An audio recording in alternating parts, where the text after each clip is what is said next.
Today, we will focus within. It is a bit unusual on Little Lavender, but today we are going to practice the art of breathing.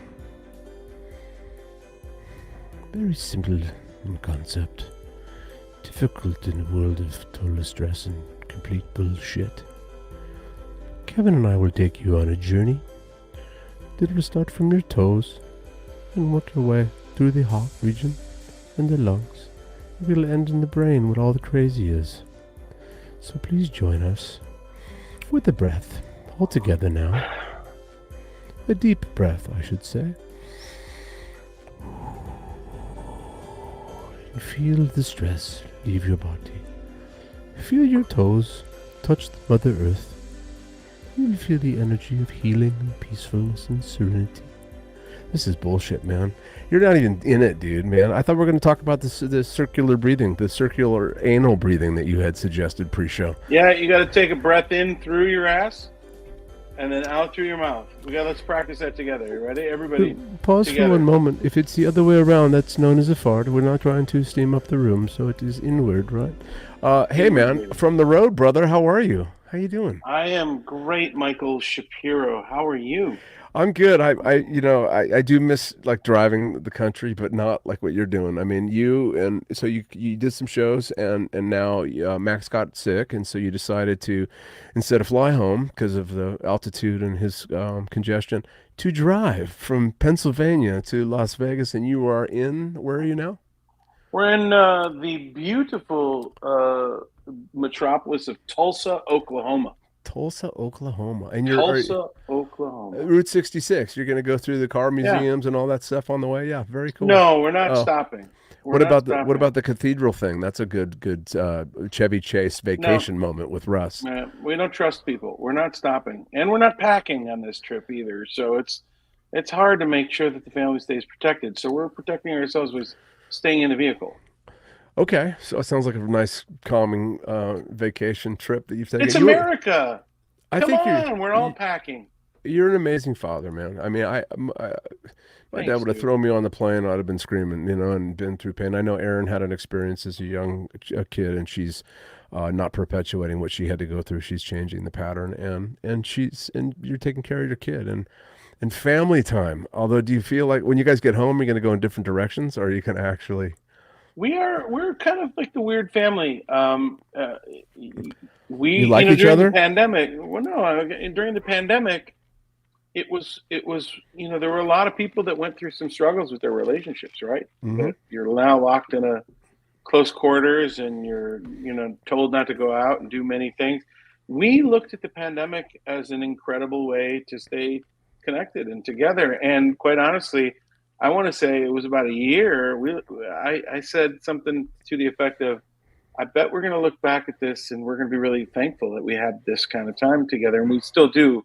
I'm speaking for myself. She probably despised every minute of it and is disguising it very well when she talks nicely of me. But who knows, right? Like it was beautiful. And we really enjoy our time together. We work together, as you know. And it's the travel is great. The travel, and because we can bring the little guy with us. He played all 4 shows with us.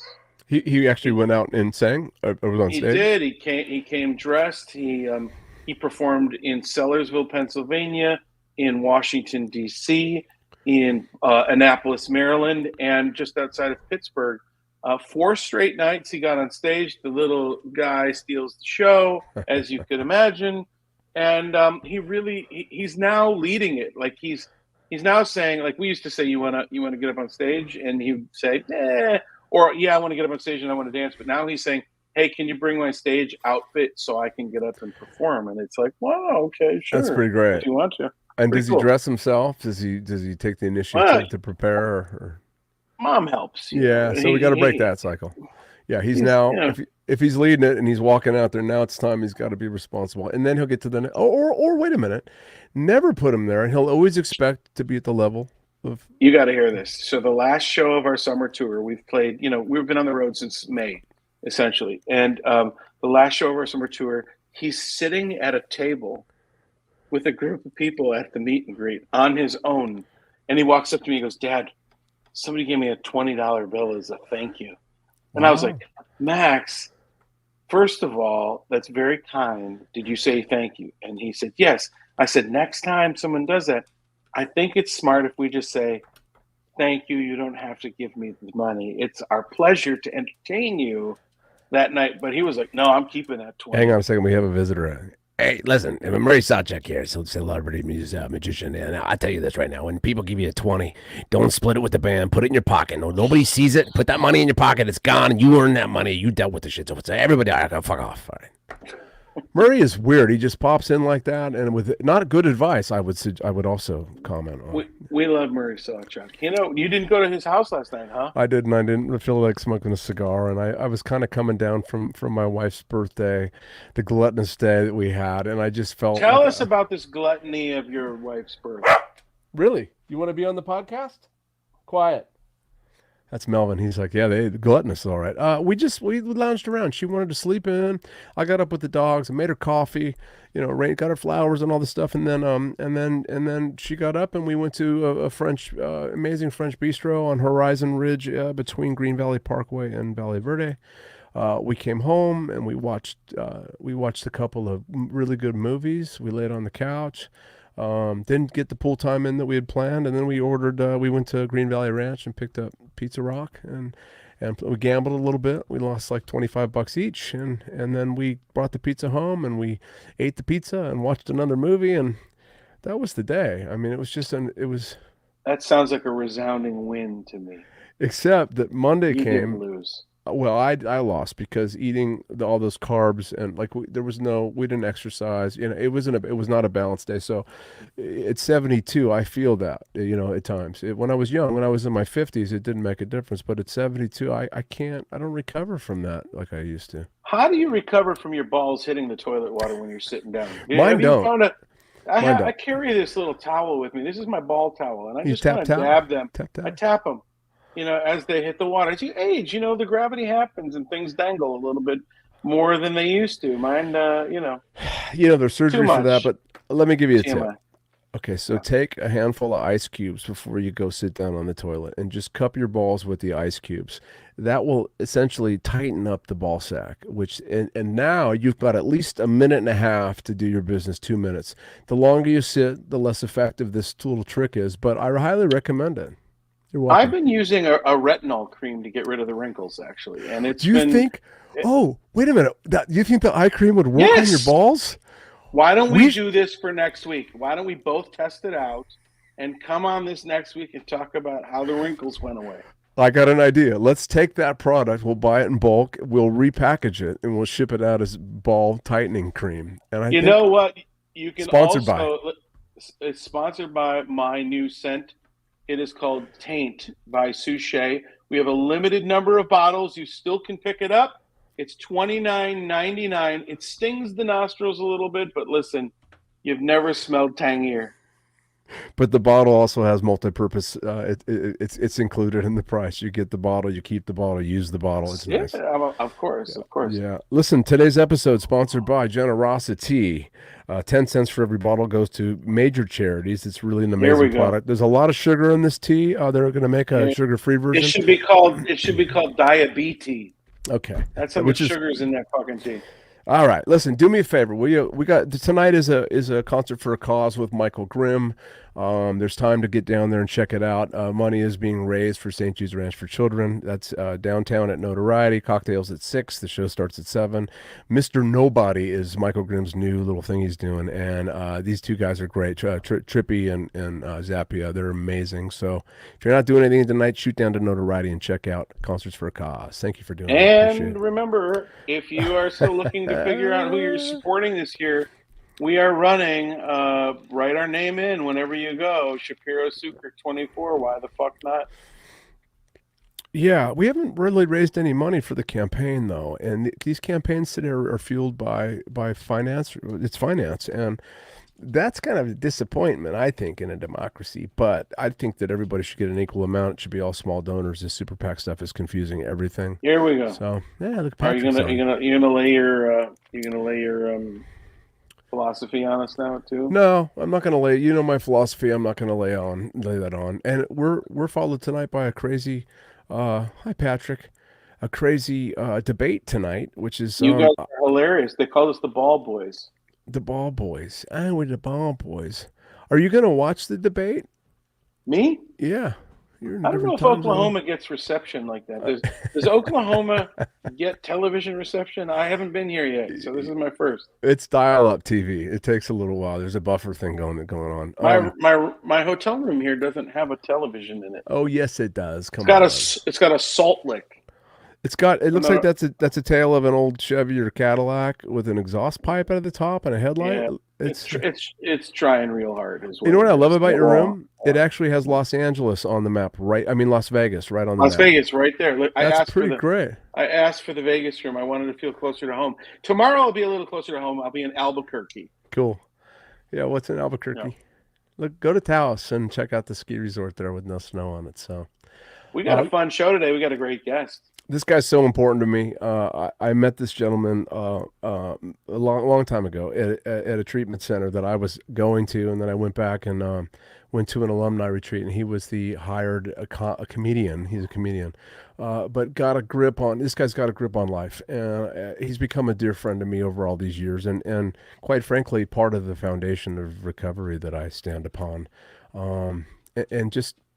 This is a good guy. I'm excited about it. Why don't you go ahead and do the intro? Let's bring this prick in, huh? We're doing this right away, huh? We're going right for it. Yeah, why don't we? I mean, Mark Lundholm, from the street to the stage. This is the journey of Mark Lundholm. Once a homeless, 120-pound criminal. We got to get into this, okay?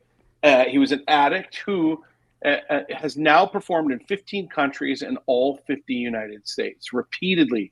TEDx, Showtime, Comedy Central, YouTube, and far too many more to mention here. Presented from more than 200 CE conferences, worked for U.S. presidents, current inmates, Fortune 500 companies, rehab facilities, huge arenas full of comedy fans, and millions of social media viewers have all experienced this fast-paced original material and sharp-tongued humor of this one-man force of nature. Be sure to check out his new book, Shortcuts, Better Ways to Better Days. Oh, and one more thing.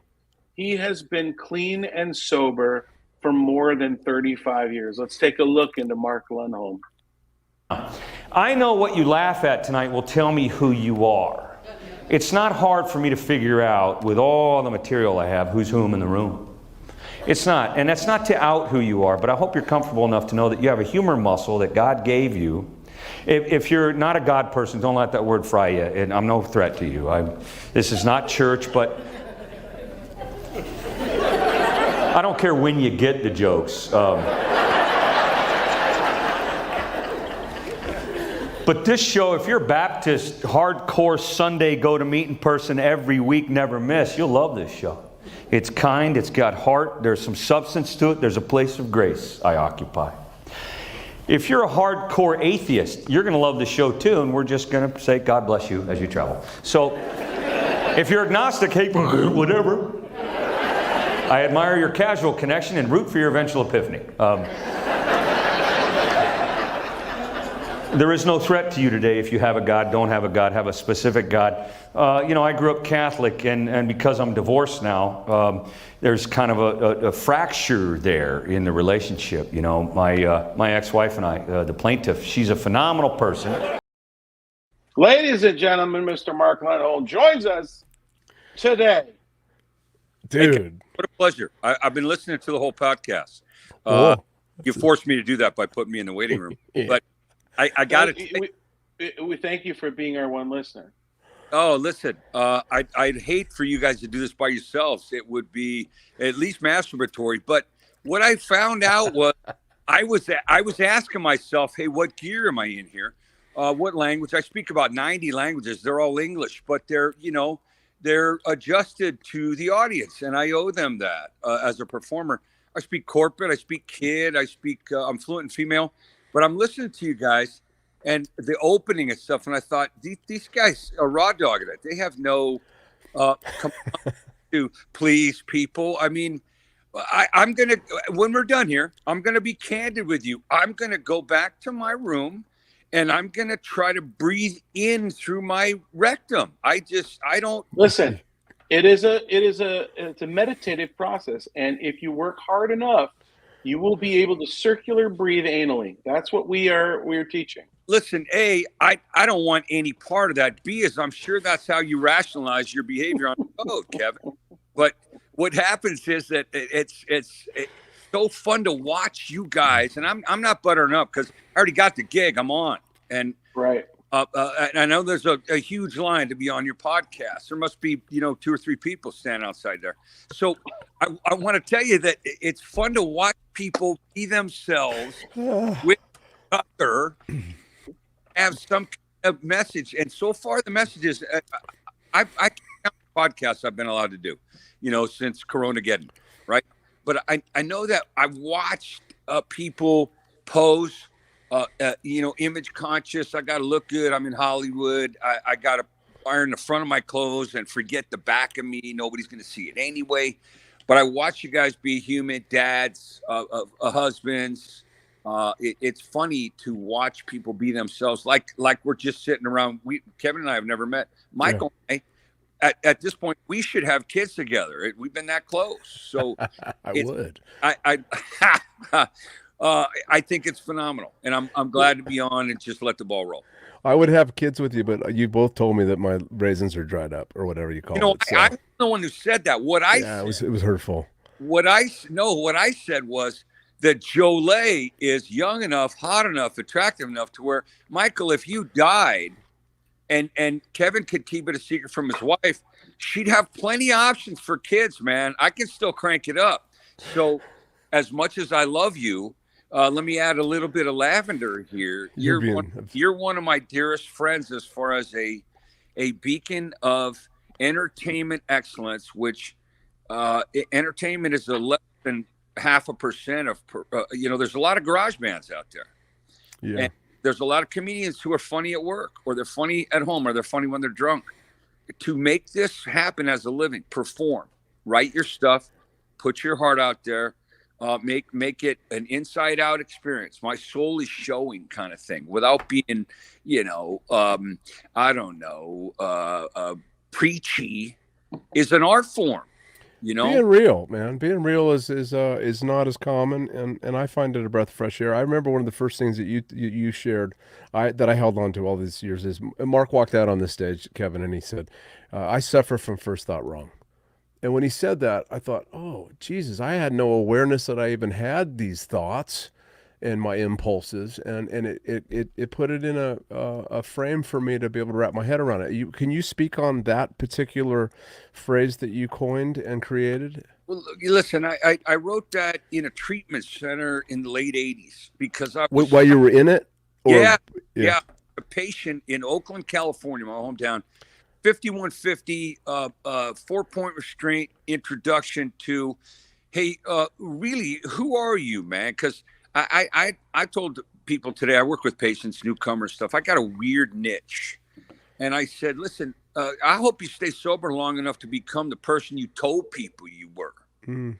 First thought wrong. My first thought is always in any situation, inappropriate, impolite, ungrateful, judgmental. I'll give you an example. Like Kevin, you ever run a yellow light, Kevin, and the guy in front of you doesn't? What's your first thought? Yes, of course. What's your first? This fucking idiot won't drive through the light. What's wrong with him? Boom, you nailed it. It's never, right? We're all children of the same universe. There's a patience lesson there for me, I guess. Yellow does mean caution. I've read the handbook. My first thought is, I'm late for church. Jesus hates you. I hope you die in a house fire. Jesus. I'm not kidding, man. And I'm not even a Jesus guy anymore. I'm a Weezus guy. So it's really first thought wrong. Years later, I'm super appreciative that you let me be the Burt Ward to your Adam West right there in that joke. That was great. Thank you. He needed you, Kevin. Listen, I'm old enough to remember those two names exactly and the cartoonish intro they did to the Pow Zap. I work with people who don't know Cher had a Sonny. They're that young. That Sonny who? Well, Sonny Bono, wasn't he a mayor? Yeah, and a very poor skier. So what I got first thought wrong is I don't belong. First thought wrong. I don't measure up. First thought wrong as a performer. But man, I don't want to suck. There's a lot of humanity that comes through that, but it's filtered through a depressionary system, which I have, or the fact that there's chemicals going on in my brain that say, let's twist it up. Let's sabotage success. If it's good, it don't belong to you. If it's bad, give me 3. I was raised in that environment. I wouldn't wish my childhood on a cellmate I hated, and I had a few of those. Well, speaking of that, you have a Grayson, your son. How old is he now? He's 17. Oh, he's driving. Speaking of yellow lights, too. Holy shit! Got his license a year and a half ago. I haven't seen him since. So, but he's like kids. I mean, Michael, you've at least mentored kids. You were a kid. You know that the kid stance that we take in life is either defensive, protective, aggressive. We haven't found that balance yet. So it's more teeter than totter, or more totter than teeter. It's so much the job of me as a father who, man, I had a dad. I'm not the dad I had, so my kid's not the son I was. That's a blessing. But Grayson is 6'5". Wow. He's 20. He's a lacrosse player. He's a senior at Valley Christian High School in San Jose. And my job is to be the example of maybe what we're shooting for as men. He's a compassionate kid. He loves his dad. He adores his mother. And we've been divorced 14 years. Julie, she's got 29 years sober. She's no kid. And you guys used together, right? In your beginning of your relationship? No. Oh. No. Oh, you've been clean for 30, how many years? 35, and she's got 29. She was using stuff. We remember the same 12-step home group at one point. Right. And I had the hots for her way before she even noticed me, because she's fine as frogs here. She's like beautiful. Dude, she's a stunner. She's 51 now. We go places. She looks like she's 35. She's a twice-a-day gym rat, right? And just... That sounds balanced, by the way. Dude, let me tell you. She runs a construction company of men. She works with all men, and she has them all wrapped around one of her fingers. Yeah. The other 9 belong to her. It's crazy, but she's a fantastic mother, and she had a childhood like mine. After 7 o'clock at night, man, my job was to fight my dad off the other kids in the family because he was a child molester, right? So I'm protecting 4 kids I didn't even make. The rage in me still comes out from time to time. And when first thought wrong is not filtered, you're going to wear a plate full of my shame, man. I'm going to face you and give you an example if you got time. Yeah. I fly constantly. I don't have the patience or the soul to drive across country with my kids. I'd put a bullet in my eye. Kevin, my hat's off to you, bud. Honest to God. And you're in Tulsa. I have a wonderful family, and Tulsa's fucking gorgeous. I mean, you've seen this place. Tulsa's very underrated, and there's a time change there. I'm in the Eastern time zone tonight. Tomorrow I fly home early, bad early in the morning, but the times, time change. Like in California, I'll get there. Tulsa's 1971, so I got to talk a lot slower. Yeah, Tulsa. You know what I figured out in my walk around the block? We went 1 square block around the hotel. I figured out Tulsa's the leg day of America. There you go. There you go. Fucking hate leg day. Have you driven past ORU yet? No. Or Oral Roberts University. I don't want to ruin the surprise, but you can drive by. It's on a main drag. Drive by, and the thing you see from the road is a pair of hands, right, that are probably 40 feet high. So my first thought, I was touring one night or sleeping in my car, doing all that stuff as a road comic. You had to do that in the 90s to get any attention or kind of momentum. But I drove past. My first thought was, I wonder how big Oral's dick is. I mean, those are huge hands, right? So I can't help thinking like that. Now, I'm telling you guys that, but I won't do that in a corporate crowd. I don't talk that way to my ex a lot of times. But the sharing that we do with the kid is, I'm going to give him my best. He's already got some of the rest of me genetically. So, and Julie, thank God. And Julie, thank God. I mean, Yeah. hey, it's at a point where we'll go somewhere in public, the three of us, and the women will stare at Julie. The women will stare at Julie. And when I notice a long stare, I'm really patient. And Julie and I are very dear friends. She's one of my best friends on the planet. We've been divorced 14 years. There's no ex-kids in a divorce, so we're still with Grayson. There's no step-kids when you hook up. There's no ex-kids when you break up. He's my kid. He's her kid. But when there's an overly long stare or a turning of the head to watch Julie, I just look at the person who's staring and go, I know, right? You know, Mark, so Kevin has and you can hear her go, Mark, stop it. Julie does like one. Go ahead. Kevin has what, 21 and 23. How old are your older kids?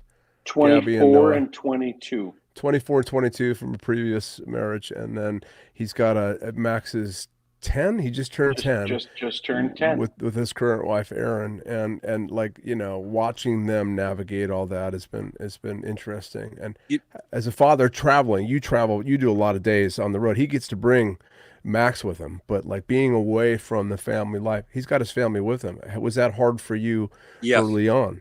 I'll tell you what, this year, I'm on the road. We just looked, the management and I looked, 295 days. Wow. Year. I got Cadillac complaints, hangnail hassles when it comes to work, honest. It's a life of abundance, and I complain about that at times. You know, this is how I look a lot of times when people aren't watching me. That's the bipolar in me, right? But Grayson used to go with me on the road. It's a good gigs. I'd work West Palm, or I'd go to Vancouver, Canada.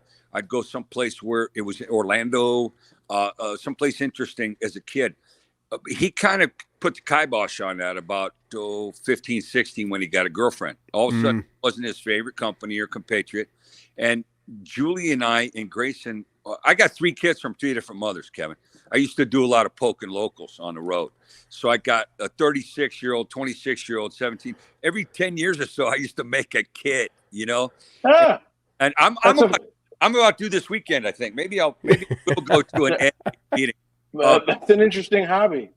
Well, it's expensive. An expensive one as well. That joke is expensive. That touring, that one cost me $9,500 a month in child support. Yeah. So what I'll say though is, manhood, brotherhood, fatherhood. What we're celebrating tonight: manhood, brotherhood, fatherhood, and the soft side, maybe the estrogenic portion of us, allows me to be mom and dad when he lives with me, travels with me, and Julie has that testosterone-filled ferocity to protect. She has mom and dad capabilities when he's with her, and he's with her most of the time. So that navigation of the other ex-wife, the other baby mama, the other, my ex-wife, the first one, Sharon, she married a vice president of Home Depot. She traded up. Right, with husbands. When we go down to Orange County to visit them, though, my daughter, her daughter, I'm a GILF now. There's a 3-year-old involved, but we stay at their house. That's great. I are divorced, raising Grayson. The 3 of us stay at the house of the ex-wife who's married for 30 plus years, and the mother of the 36-year-old who has. This is rare. This is a rare thing. I mean, how it happened, but I know that I didn't have a lot to do with it. First Thought Wrong says, I'm hurt, somebody's got to pay. I'm aching, and rage is depression swallowed whole, right? And I know the mechanics of being a feely, touchy, feely, hitty guy. So the comedy is an outlet, obviously. I mean, what is the solution for people that are dealing with that? You know, and life is stressful right now, and people have a lot of these things going on. How do we get real, and how do we accomplish and overcome and live side by side the first thought wrong that happens for all human beings? Well, I got a couple antidotes for the first. If you want to use antidote, you got to ask. That one's copyrighted. I don't know. But I got a lot of intellectual property that I don't copyright, that I just put out there because I keep writing. Jay Leno told me I was brand new. I was down in Southern California. I was doing some clubs, 3 minutes or 4 minutes. and just open mic stuff, and occasionally a nice club. And Jay Leno has a club or used to anyway, the Comedy and Magic Club in Hermosa Beach. And he saw me and he goes, "You got dark material." I said, "I'm sorry." He goes, No. Listen, it's rare. People are going to steal from you. Write faster than they can steal from you. I never forgot that. So I write constantly. And First Thought Wrong was writing before I was a comic. I didn't do comedy before I got sober. I was a thief and a street guy and a meth head and a ne'er-do-well hooligan, kind of at what level? Yeah. Criminal, sure, as long as I don't get caught. But the outlet that you asked about, Michael, and Kevin, for the average person. Yeah, for the average person, which is a relative term these days. The person is to talk about communication is the opposite of addiction or depression. Or if you talk about it, it takes some of the air out of the balloon. You guys were talking about breathing, right? You got airbags in your car, Kevin? I hope so. Yeah, I didn't do the once over when we rented that. Right, trucker. we don't like to find out the hard way, right? And I've been in. Let's see, I've been in several of Michael's cars. So what we get to do is, I particularly like the Bentley that he chopped in half, a la raza. Michael's got some cars like guitars. He collects guitars. You're full of shit. Let's be real here. Come on. No, listen. His Bentley is so extravagant. It is gorgeous. Yeah. Right? Get back on track. First thought wrong. You asked, you're going to get it, Pally. First thought wrong. When you guys were talking about the ball sack and the toilet water sitting down, Michael's full of poo-poo. Michael has his butler hold his balls while he shits. That's right. He does. I've seen him. Yeah. I volunteered for the job, but I'm not young enough for Michael anymore. No, it's crazy. What's crazy, the first time I went to his house, he goes, "Hey, Kevin, come in here and watch the butler hold my balls while I take a dump." I couldn't believe it. I've never been asked to look at that before. If I was a billionaire, I might consider that as a hiring position for the right person. Dude, if I make an extra $1,000 this week, I'm going to do it. All right, screw Little Lavender, screw the feelings, screw the solution. Let's just move into Macho World. So 49ers, you're San Jose. I'll roll it back. Here's what I want to do. When I'm hearing you guys talk about the breathing, and I do this constantly, and I've done this for as long as I can remember sober. Is one of the first things I learned is there's airbags in the cars. They inflate to protect. I got 2 airbags in my chest, the lungs. They inflate to protect me before I hit anything, before there's damage, before there's collision. Accident. You're in a car accident. Nobody meant it. It doesn't mean somebody didn't get crushed. So I breathe. Honestly, God. Airbag. I'll say that to the whole group today. After the first hour of introduction, we do the airbag introduction. And all I have to do is the rest of the day, when it gets hot or rolling or somebody's chipping up or about to take a swing at me because I'm the deliverer of bad news, I go, airbags here, and I take them. I do that before I answer Julie's questions sometimes, before I respond to Grayson's request. Grayson said recently, "Hey, Dad, I want to break up with my girlfriend, but I don't know how to do it." I airbag right there, like, man, this is dad test, right? And I'm not. Yeah. This kid is he is one of those kids that I think has been here before, Mm-hmm. If you believe in that kind of thing, I happen to. I believe next time maybe I'll come back in a better version and do it righter this time.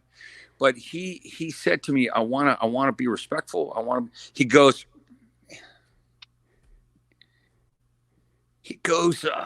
I want to do it like you and Mom. That's huge. And I said, I'll do my best. I'll listen.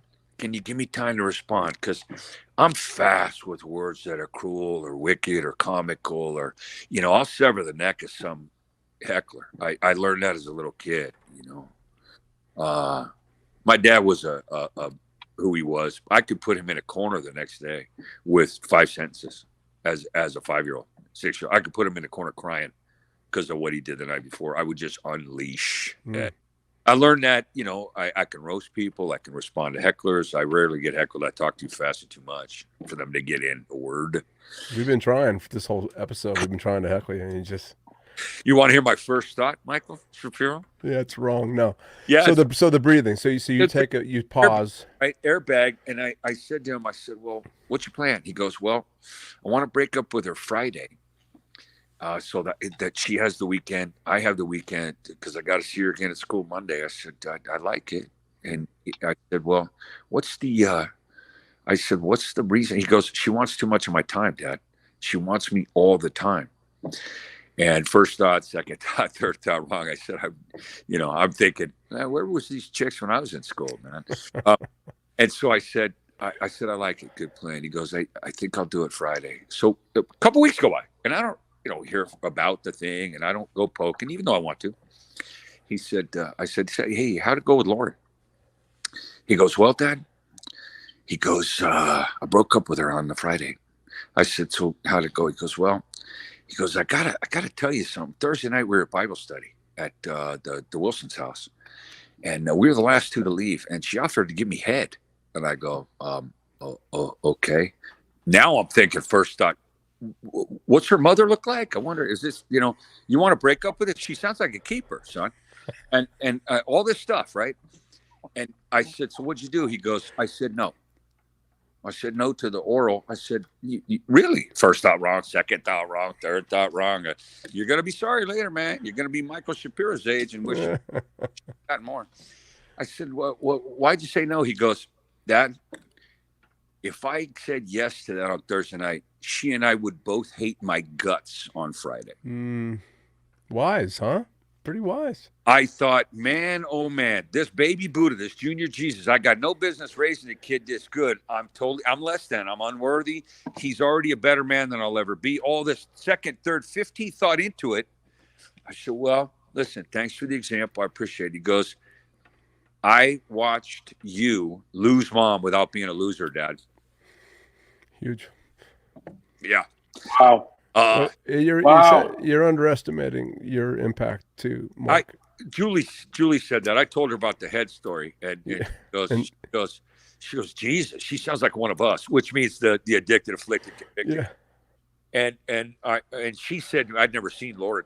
And Julie said, you're not going to put that in the show, right? And I go, I'm thinking about it.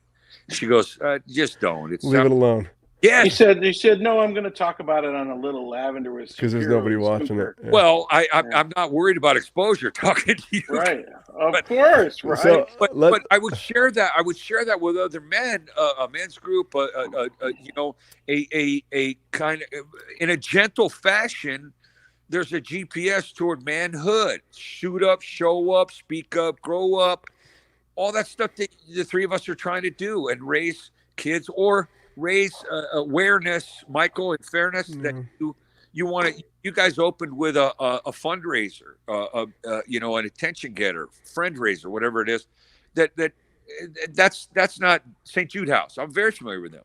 Yeah, St. Jude's. Well, it's not St. Jude's Hospital. It's St. Jude's Ranch for Children. Yeah. But with that, I would like to transition this into football because we're in football season, and you are a Bay Area guy, and you are a 49er fan, right? I'm a 49er fan recently, maybe the last 15 years, only because Julie was a diehard. Yeah. Okay. I'm an Oakland Raiders guy forever. Oakland. No Las Vegas, no Los Angeles. I'm sorry. I can't. In Oak, I grew up watching them practice at a high school field in the early 60s. We could touch their backs from the sideline. They had one yellow rope. They used to hand us. You didn't want to ask him a question? He was just in it? Or with this guy, you got to just pull the trigger? What? Next time you invite a guest, make sure that they can talk. Yeah, Mark is he's a lingual genius, and brilliant man, right? He's brilliant. He's going to be pissed about the hang up. I didn't tell him about the hang up thing, and why didn't you tell him about the hang up thing? I didn't want to tell him, and I want to reiterate right now that it is our way. It's endearment, and it's our way of expressing love Two are amazing guests, and Mark was an amazing guest. And if you haven't been hung up by the Shapster or the Sookster, then you're not in the circle. And Mark Lundholm is now in the circle, whether he likes it or not. Right now, he's got a bunch of first thought wrongs, I'm sure of it. So, anyway, man, listen, I love you.